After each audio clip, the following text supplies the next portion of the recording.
Harrison Berger, un jeune journaliste américain qui est déjà passé sur cette chaîne et dont j'ai déjà publié les vidéos ici, a désormais sa propre chaîne YouTube. Je vous encourage vivement à aller la découvrir. Je mettrai le lien dans la description et partout ailleurs. Voici sa dernière interview. Il s'agit d'un aperçu, les 20 premières minutes, de sa discussion avec l'historien Daryl Cooper.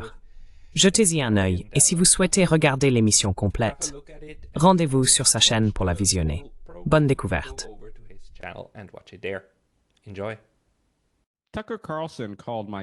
Tucker Carlson a qualifié mon invité d'aujourd'hui de meilleur historien populaire d'Amérique, et il est facile de comprendre pourquoi. Bien qu'il ne soit pas d'accord avec cette évaluation, Daryl Cooper est sans aucun doute influent. Son podcast Martyr Made et sa newsletter Substack figurent régulièrement en tête des classements, et son nouveau podcast, Provoked, qu'il co-anime avec Scott Horton, connaîtra sans aucun doute le même succès. Il est de loin l'une des personnes les plus fascinantes et les plus érudites que j'ai jamais rencontrées, et ce fut un privilège de pouvoir m'entretenir avec lui. J'espère que vous apprécierez cette conversation.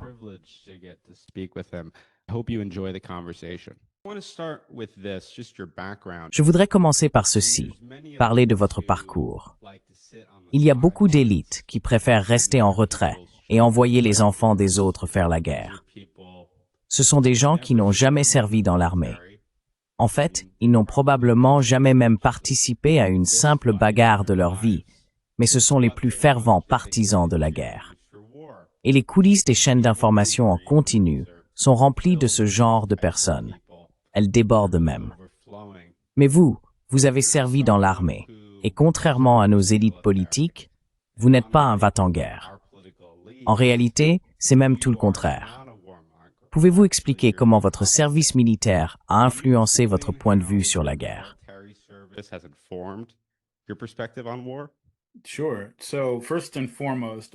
Bien sûr. Tout d'abord, je tiens à préciser que je ne suis pas un vétéran de combat. J'ai servi dans la marine. Je travaillais sur des systèmes de défense aérienne et antimissiles balistiques au large de certains pays dangereux, mais je n'ai jamais essuyé de tir.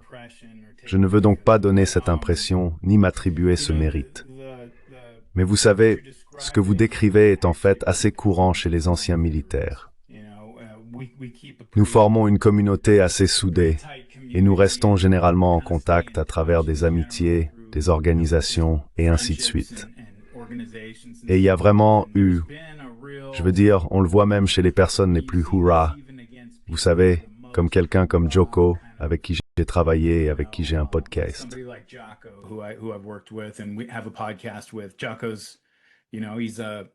Joko, vous savez, c'est un gars pro-Amérique, un Navy SEAL, un vrai guerrier. Mais c'est aussi un homme raisonnable. Et il regarde en arrière sur les 25 dernières années en disant « J'ai mené des hommes au combat, je les ai vus saigner, j'en ai vu mourir quelques-uns. Et pourquoi? Pourquoi exactement tout cela a-t-il servi ?» Je pense que beaucoup d'Américains se posent ce genre de questions, mais beaucoup de vétérans le ressentent de façon très viscérale. Même quelqu'un comme moi, qui n'était qu'assis sur un navire au large à regarder tout ça se passer sur mon radar, connaît beaucoup de vétérans de combat. Comme je l'ai dit, c'est une communauté soudée. J'ai eu des amis qui sont partis là-bas et qui ont été traumatisés, des amis qui ont été blessés, des amis qui ont été tués.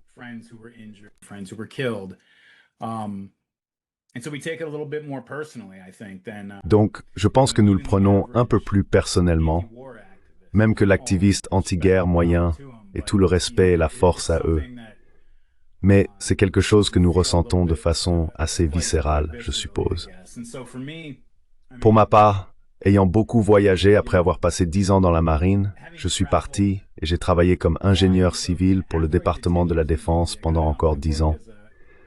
J'ai terminé cela en 2020, enfin, en 2021 en fait. Et pendant la majeure partie de ces 10 années et même 2 ans avant cela, donc probablement environ 13 ans, je voyageais partout dans le monde, 8 à 10 mois par an. Je voyageais principalement à l'étranger pour travailler avec des alliés ou sur des bases et installations américaines, ainsi que sur des navires concernant leur système aérien et de missiles balistiques.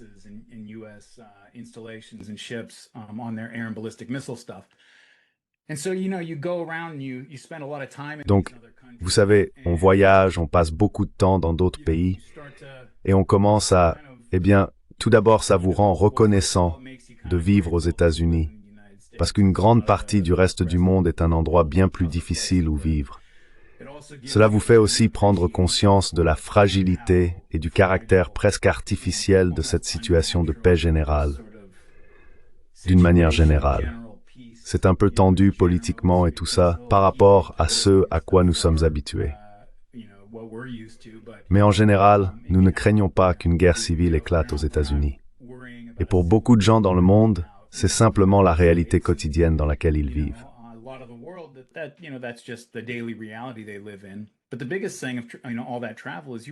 Mais ce qui ressort le plus de tous ces voyages, c'est qu'on se rend vraiment compte que les gens sont à peu près les mêmes partout. Je veux dire, il y a des différences d'accent, d'attitude et d'autres choses.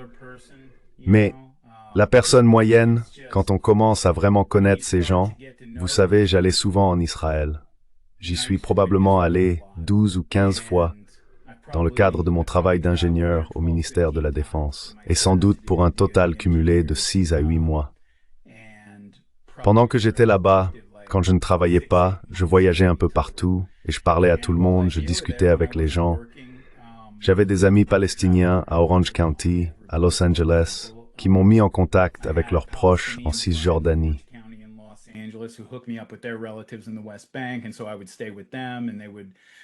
Alors je restais avec eux et ils m'hébergeaient.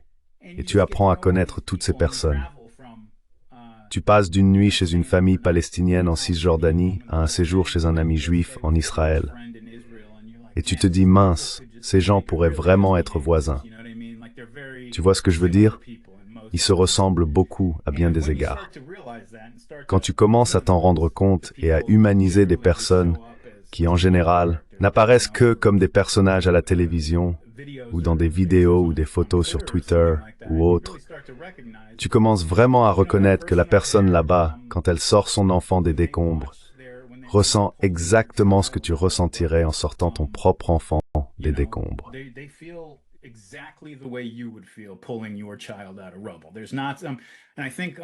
Il n'y a pas de... Et je pense que, vous savez, quand on regarde tout ça à la télévision, c'est facile de presque le transformer en film, même si on sait que c'est réel. Ça se déroule dans votre tête comme un film, et vous y réagissez comme à un film. Par exemple, c'est super triste, je pourrais pleurer devant un film, mais ça reste une hyper-réalité distante, qui ne s'imprègne pas vraiment. Et quand on réalise vraiment que ce sont des gens comme vous, et tout ce qu'ils endurent, mettez-vous à leur place, essayez de l'imaginer, ça rend les choses très difficiles.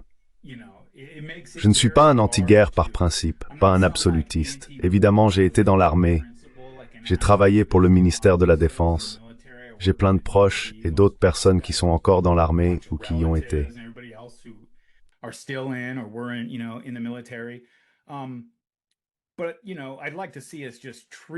Mais j'aimerais que nous traitions la décision d'aller dans un autre pays, d'envoyer des jeunes Américains là-bas pour tuer des gens, pour tuer des enfants, avec le sérieux qu'elles méritent.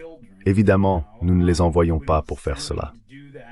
Mais lors de cette première nuit de choc et stupeur, quand nous sommes entrés en Irak en 2003, on estime qu'entre 7 et 12 enfants sont morts cette nuit-là à Bagdad à cause de nos bombes.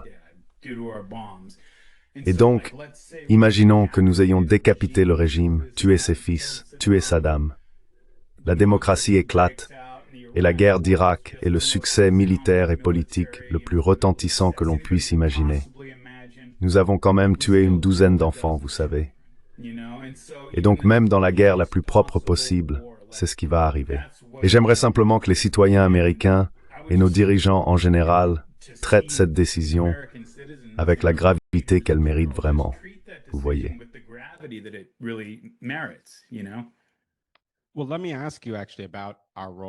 Eh bien, laissez-moi vous interroger sur notre rôle en Irak, car je suis né en 2001. J'ai donc grandi avec la guerre contre le terrorisme en toile de fond. Et les récits officiels autour de cette guerre ont tellement évolué. Vous savez, jusqu'à l'échec du Surge de David Petraeus, beaucoup de gens étaient favorables à l'idée d'une intervention humanitaire.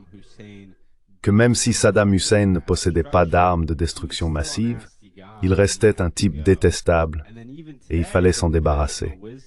Et puis même aujourd'hui, la sagesse conventionnelle veut que la guerre ait été une erreur, un manque de discernement de la part d'un pays avec un long passé de bonnes intentions. Et je pense qu'il est très rare d'entendre un responsable public américain suggérer que cette guerre reflétait d'une quelconque manière la puissance américaine ou représentait notre façon d'agir à l'étranger. De manière unilatérale et souvent sanglante, comme vous l'avez mentionné. La seule exception, je dirais, c'est en fait Trump. Il dit souvent des choses comme « Nous sommes des tueurs aussi. Vous croyez qu'on est si innocent ?» comme il l'a dit à Bill O'Reilly en 2017. Poutine est un tueur.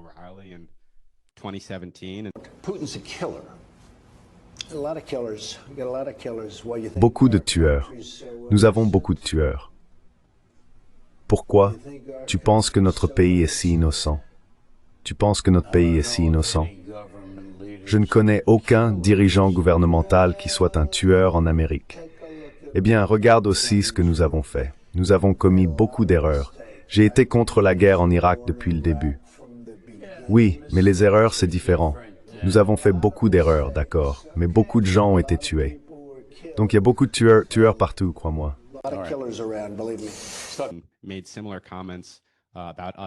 A fait des commentaires similaires à notre sujet concernant la Chine la semaine dernière encore chez Maria Bartiromo. Il a signé un document disant qu'il valoriserait le système de valeurs de Mao Zedong. Donc il y a eu ça. Et puis ils ont piraté, et ils piratent notre système de télécommunications, ils volent de la propriété intellectuelle, il y a le fentanyl, le Covid, enfin voyez tout ça. Alors comment négocier avec un acteur manifestement mal intentionné? Vous ne pensez pas qu'on leur fait la même chose? On le fait. On fait beaucoup de choses. C'est comme ça que le monde fonctionne. C'est un monde dur. Vous avez vécu la guerre contre le terrorisme. Vous y avez servi. Et vous êtes l'une des personnes les plus compétentes aux États-Unis sur ce type d'histoire des conflits. Comment comprenez-vous notre rôle dans ce conflit, la guerre en Irak, et comment votre compréhension de cette guerre a-t-elle évolué avec le temps?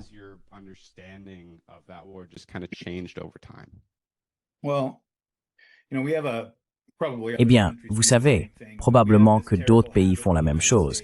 Mais nous avons cette terrible habitude aux États-Unis de tirer les mauvaises leçons d'un conflit et de les appliquer au conflit suivant d'une manière qui finit en désastre, n'est-ce pas? Si l'on remonte, d'abord juste pour souligner et être d'accord avec une chose que vous avez dite, Saddam Hussein, mettons les choses au clair, c'était un vrai monstre. Il n'était pas comme Assad. Il n'était pas comme l'ayatollah. Ce sont des autoritaires ou des théocrates. Mais lui, c'était un vrai monstre, un type vraiment odieux, c'est certain. Il y en a beaucoup comme ça. Nous finançons et nous nous allions avec beaucoup d'entre eux. Vous voyez ce que je veux dire? Mais en 1991, 16 ans après la chute de Saïgon, l'armée américaine traversait une véritable crise de morale, une crise de recrutement, une crise d'image.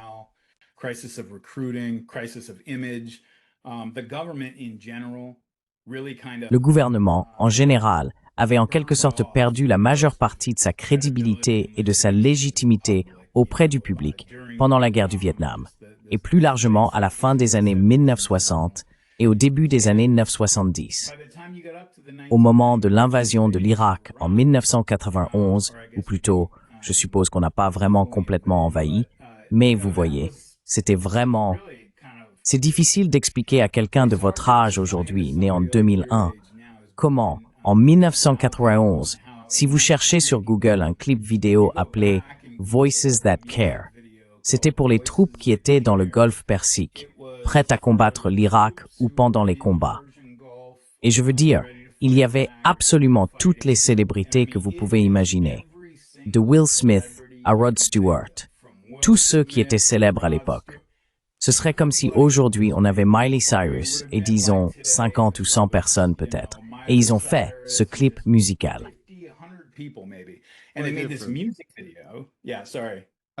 Oui, désolé. J'allais dire ils l'ont fait pour l'Ukraine, Je l'ai vécu avec Bono et tout le monde. Je suppose que c'est vrai. Ils enlevaient des gens, envoyaient toute une génération de jeunes hommes au front.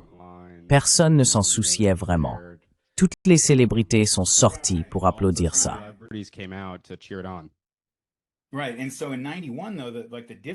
Exactement. Mais en 1991, la différence, c'est que ce n'était pas du tout une question partisane.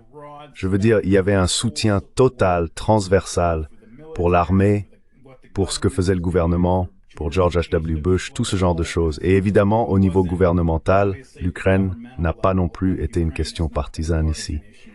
Mais je pense qu'au sein du public, ça l'est vraiment, même si cela ne se divise pas forcément selon les lignes rouges et bleues. Donc on arrive là, et l'armée américaine, avec les alliés que nous avions, est entrée en Irak en s'attendant, et beaucoup de gens ne le savent pas. Nous avons ces documents maintenant, qu'au cours de la première offensive en Irak, en 1991, les estimations internes prévoyaient jusqu'à 10 000 pertes. Des pertes américaines, pas celles de nos alliés.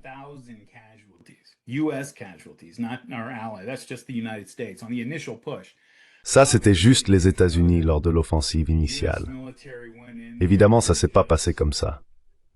L'armée américaine est intervenue, et comme nous l'avons découvert, ou du moins c'est ce que nous pensions, la leçon que nous en avons tirée, c'était putain, l'armée américaine, c'est carrément les Avengers.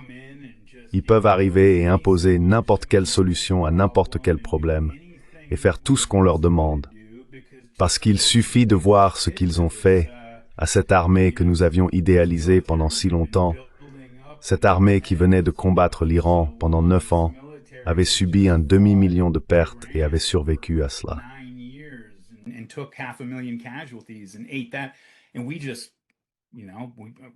Et nous, vous savez, si on enlève les tirs amis et simplement les mauvaises décisions de l'équation, nous avons à peine subi de pertes. Et donc nous avons gardé cette idée jusqu'au début des années 2000. Et l'Irak est différent, disons, de la Syrie, de l'Iran ou de n'importe lequel de ces autres pays, dans le sens où, après cette guerre, nous sommes un peu entrés dans cet espace liminal, un espace stratégique liminal, où Saddam était toujours au pouvoir. Mais nous avions le contrôle total de l'espace aérien. Nous les bombardions chaque semaine, vous savez, pendant 10 ans. Pendant toutes les années 1990, nous avons bombardé l'Irak.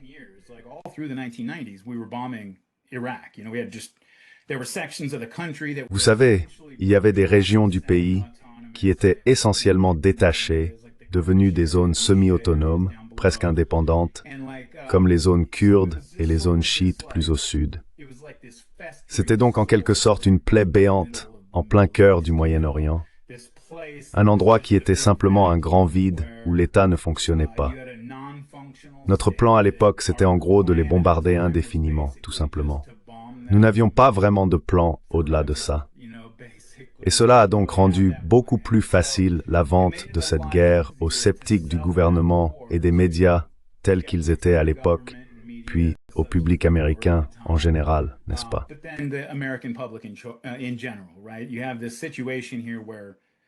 Vous avez ici une situation où quelque chose doit se passer.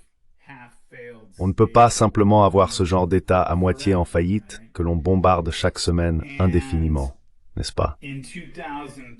Et en 2003, quand nous avons décidé d'intervenir, je veux dire, beaucoup de gens savent maintenant que ce n'était pas une décision prise fin 2002 sur la base de nouveaux renseignements concernant des armes de destruction massive ou autres. C'était quelque chose qui avait été préparé depuis longtemps, prêt à être sorti du tiroir dès que le 11 septembre est arrivé. Et je veux dire, tout l'argumentaire sur les ADM a littéralement été testé auprès de groupes de discussion. C'est de là que ça vient.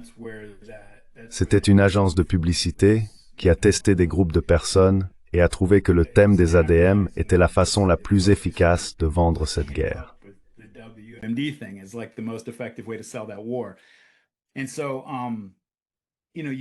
Donc, vous savez, si on remonte à 1998, il y a eu une période où, après Clinton, pour des raisons qui étaient presque entièrement liées à la politique intérieure, avec l'affaire Lewinsky et tout ce qui se passait, et sa volonté de détourner l'attention, Nous avons lancé une série de frappes aériennes vraiment violentes sur l'ensemble de l'Irak.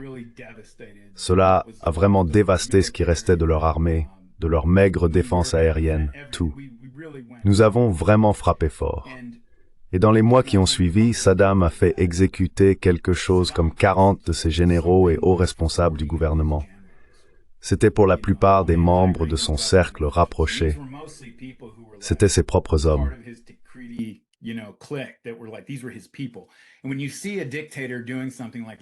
Et quand on voit un dictateur faire quelque chose, comme arrêter et exécuter quelques dizaines de généraux, d'alliés haut placés et de responsables gouvernementaux, c'est le signe d'un régime faible.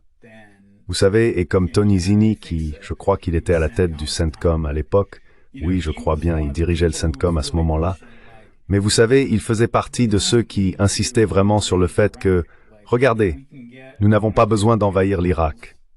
On peut convaincre un de ses généraux de l'éliminer, vous voyez, et de le remplacer, puis dire, voilà, il est parti. On peut alors commencer à se réintégrer progressivement dans le système mondial et trouver un arrangement avec l'Amérique qui convienne à tout le monde.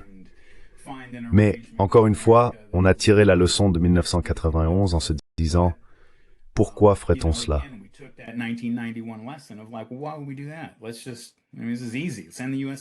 Écoutez, c'est simple. Envoyez l'armée américaine. Et vous savez, d'un point de vue militaire, c'est ce qui s'est passé. Nous sommes intervenus, nous avons écrasé tout le monde, nous avons pris Bagdad, et le régime est tombé. Et puis bien sûr, tout le monde sait ce qui s'est passé ensuite. Tout a commencé à s'effondrer. Quand vous avez un groupe de personnes dans un pays dont les principaux outils sont des bombes, des missiles, des chars et des mitrailleuses, et qu'on leur demande de maintenir l'ordre lors d'une émeute à Bagdad, il ne faut pas s'attendre à des miracles, vous voyez. Donc je pense que d'un point de vue plus large, il y a en quelque sorte un débat, même parmi ceux qui suivent de très près la politique étrangère américaine.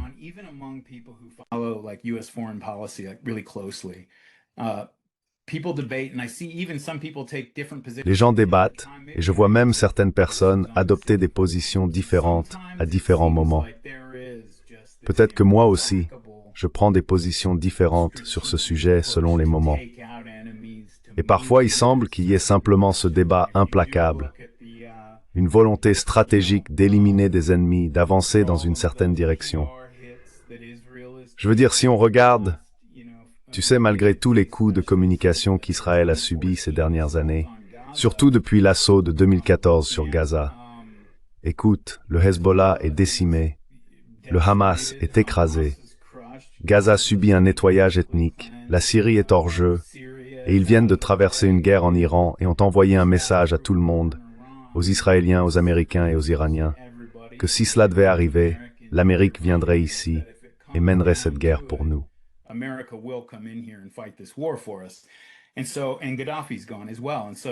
Et Kadhafi est parti aussi. Donc ce sont tous les principaux dictateurs arabes laïcs qui étaient en quelque sorte les chefs de file de l'axe de la résistance pendant de nombreuses années. Que cela fasse partie d'un plan, quelque chose qui se réalise vraiment étape par étape au fil du temps, ou que ce soit des décisions prises davantage sur le moment en fonction de l'opportunité politique, etc., il est assez difficile de le dire. Je pense qu'il est toujours difficile de le dire dans un système de gouvernement comme le nôtre, mais il est clair que les choses évoluent dans une seule direction. C'est difficile je ne connais pas l'orientation politique de votre public, mais je suppose, enfin, les gens me qualifient de conservateur.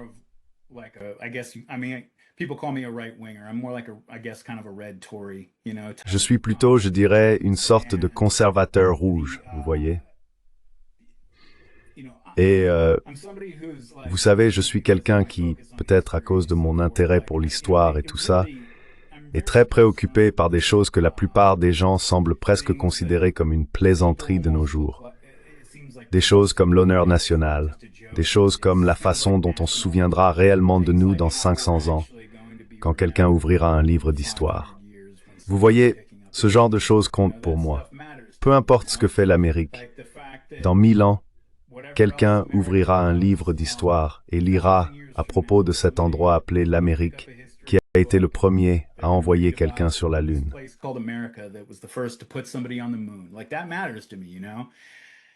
Ça compte pour moi, tu sais. Et donc, quand je vois notre pays dérailler parce qu'une clique corrompue a pris le contrôle de postes clés au sein du gouvernement, des médias et d'autres institutions, et nous a poussés à rendre le monde bien plus dangereux, avec des institutions internationales délégitimées et des tactiques et stratégies qui pendant un temps semblaient sur le point d'être interdites, mais qui sont désormais simplement acceptées comme allant de soi. Beaucoup de tout cela nous incombe. Et je pense que c'est aussi quelque chose que les anciens combattants ont tendance à prendre très au sérieux.